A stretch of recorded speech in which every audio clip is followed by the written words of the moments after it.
Bom dia! Nessa aula eu vou falar a respeito de quando que o sofrimento psíquico se torna transtorno mental. É uma aula em que eu vou explorar alguns parâmetros, alguns conceitos a respeito dos limites da normalidade e da doença.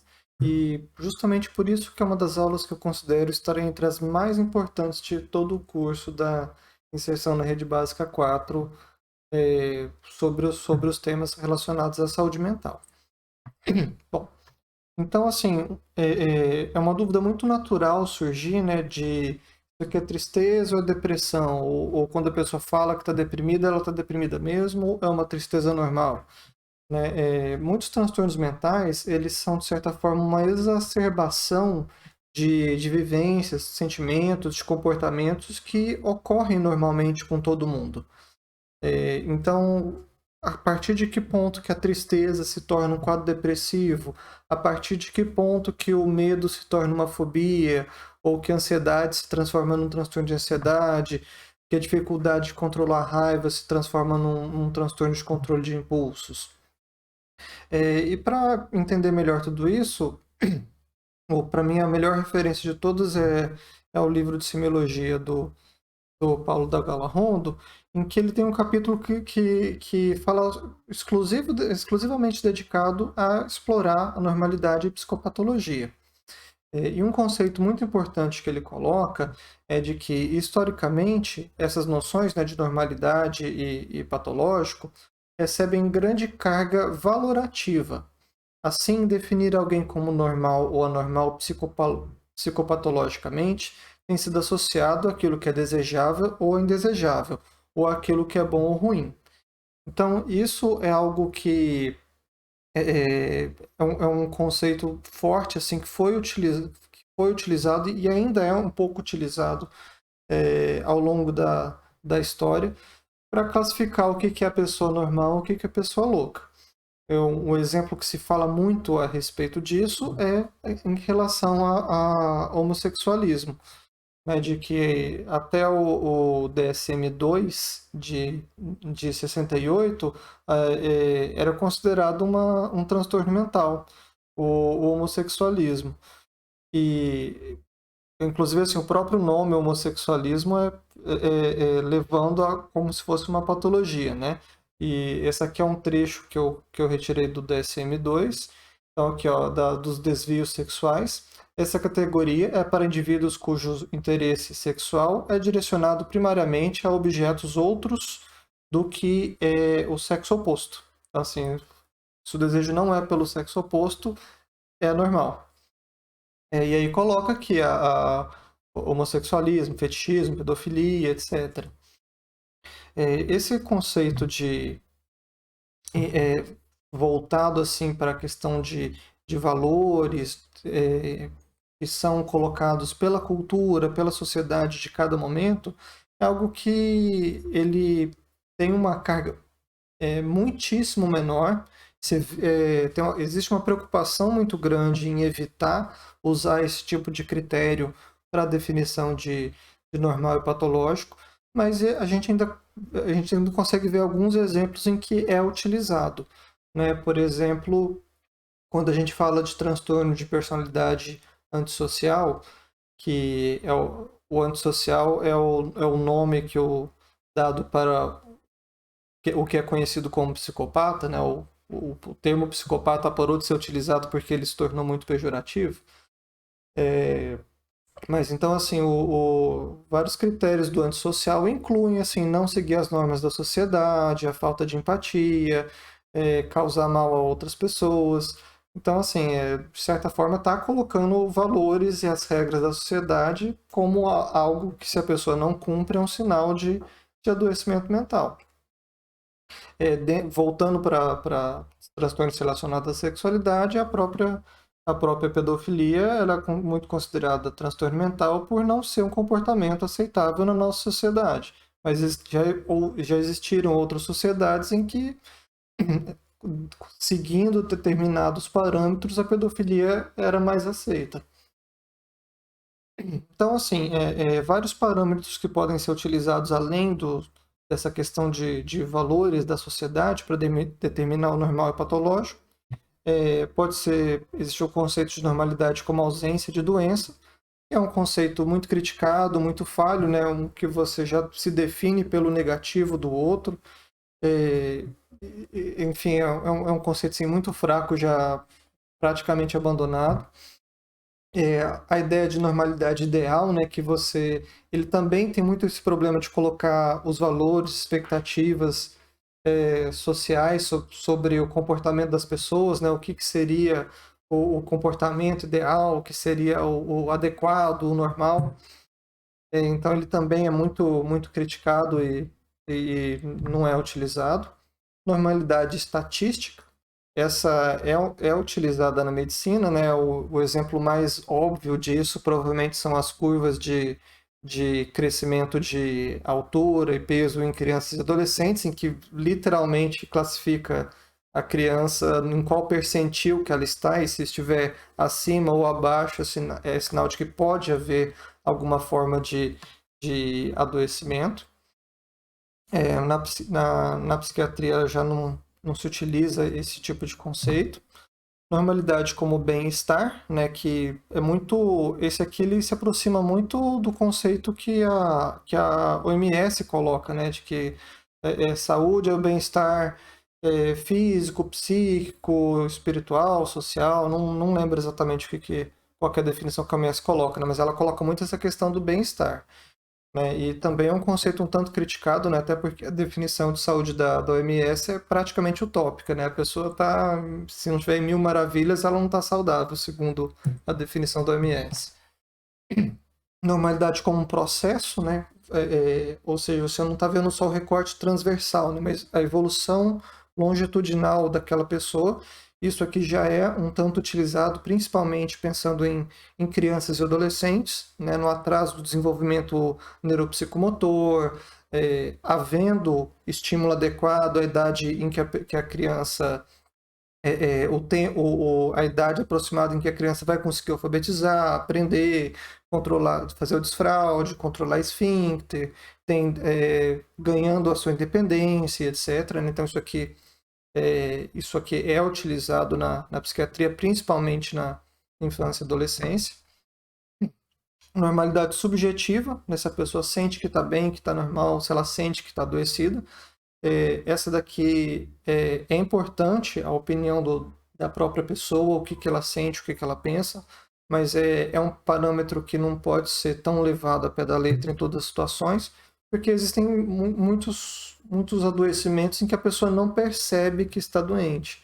Então, existe muito quadro psicótico que a pessoa está escutando vozes, com mania de perseguição, e que ela acha que não está acontecendo nenhum problema com ela, o problema é que estão me perseguindo. Ou situações de episódio maníaco, por exemplo, em que a pessoa está eufórica, acelerada, etc., e acha que está melhor do que nunca, quando ela está trazendo mil prejuízos para si própria e para os outros. Então, a normalidade subjetiva, ela também ela é muito...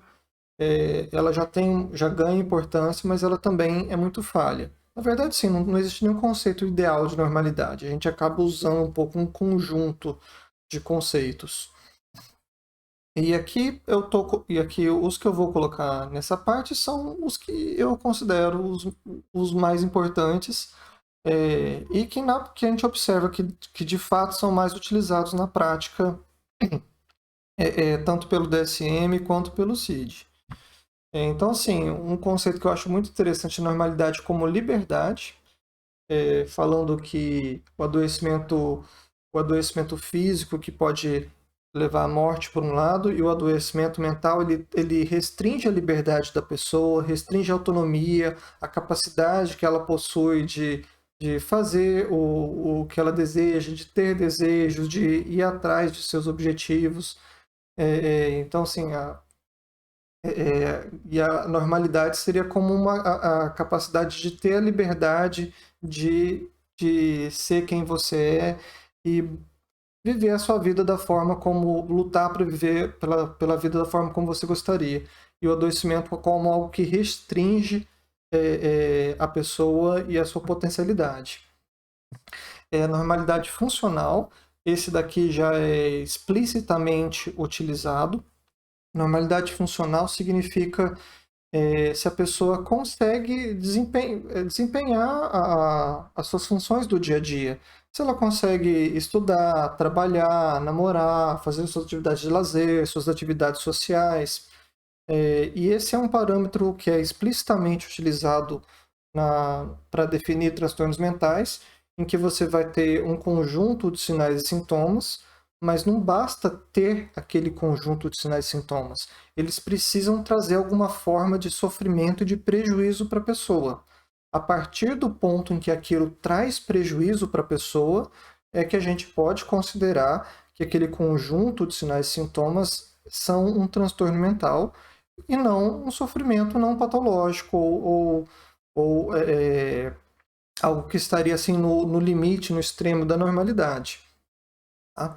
Então, assim, pensar sempre se tem alguma forma de prejuízo na vida social da pessoa, acadêmica, laboral, amorosa, ou um sofrimento subjetivo importante, ainda que a pessoa consiga desempenhar todos os seus afazeres.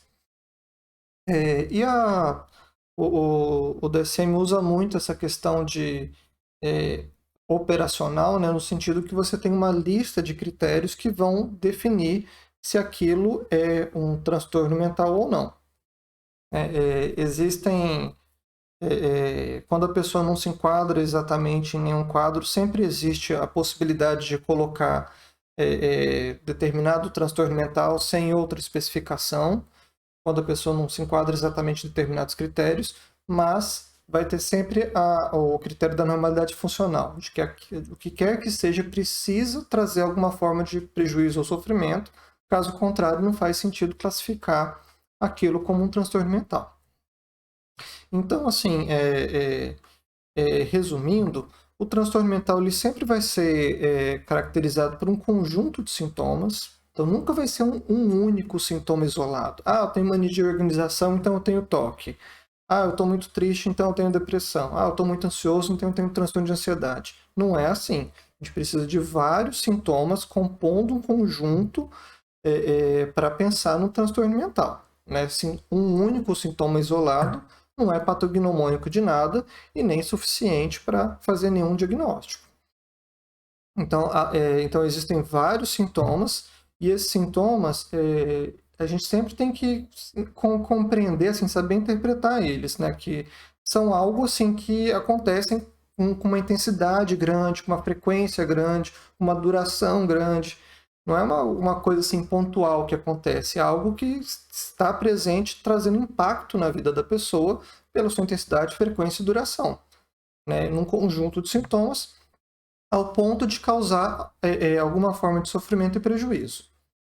Né? Se não, a pessoa pode ter esses prejuízos objetivos que eu falei, né, de convívio social, amoroso, acadêmico, laboral, ou pelo menos um sofrimento grande, a pessoa consegue desempenhar, consegue viver o seu dia a dia, mas às custas de um sofrimento e de um desgaste muito grande. Então, assim, esse sofrimento, esse prejuízo, é a grande bússola que a gente pode utilizar para diferenciar o normal do patológico. Casos que são muito graves, é fácil ver que a pessoa está adoecida. Os casos que estão na zona cinzenta, aqui que ajuda a diferenciar se há um diagnóstico ou não e que tipo de intervenção que vai valer a pena ser realizada. Né? Então, assim, quando a gente está com dúvida, vale a pena perguntar para o próprio paciente que a gente está atendendo o quanto que essas coisas que o senhor, que a senhora me falou, estão te prejudicando. Essas coisas estão afetando o seu dia a dia? E deixa a pessoa falar, né? Que, não, eu tenho tudo isso, mas eu consigo lidar, sabe? Algo que me incomoda um pouco, mas que não é nada demais. Então, assim, é algo assim, provavelmente é algum tipo de sofrimento normal. Né? E se a pessoa fala, não, isso aqui está me atrapalhando muito, está atrapalhando sei lá o quê, aí sim que a gente começa a pensar que aquilo possa ser um transtorno mental. Né? O contexto é muito importante. Né? A pessoa ter determinados tipos de queixa, determinados tipos de sofrimento, quando a pessoa é vítima de violência doméstica, quando tem problemas sociais, desemprego, morte, luto, é, é, as fases de transição de ciclo da vida podem ser muito difíceis, né? Final da, final da faculdade, início da vida de trabalho, é, início de casamento, saída dos filhos de casa, aposentadoria, etc. Então, o contexto é importante para definir, para ajudar a definir a avaliação de adoecimento mental ou não. E lembrar que o sofrimento, seja tristeza, ansiedade, medo, raiva, ele é não só normal, como também inevitável. Nem seria desejável não existir nenhuma forma de sofrimento ao longo da vida. Então, assim, a gente não deve pensar que qualquer forma de sofrimento seja um adoecimento mental. Né? O adoecimento mental ele exige esses critérios que eu coloquei anteriormente. Então a gente tem que tomar o cuidado assim, de não sobrediagnosticar, né? De querer classificar qualquer forma de prejuízo ou de sofrimento como um transtorno mental. Assim como tem que tomar cuidado de não fazer o contrário, de achar que tudo é normal e deixar de oferecer alguma forma de tratamento, de ajuda quando a pessoa está com adoecimento. Essa aqui é a referência que eu utilizei para montar essa aula. Espero que vocês tenham gostado e até a próxima.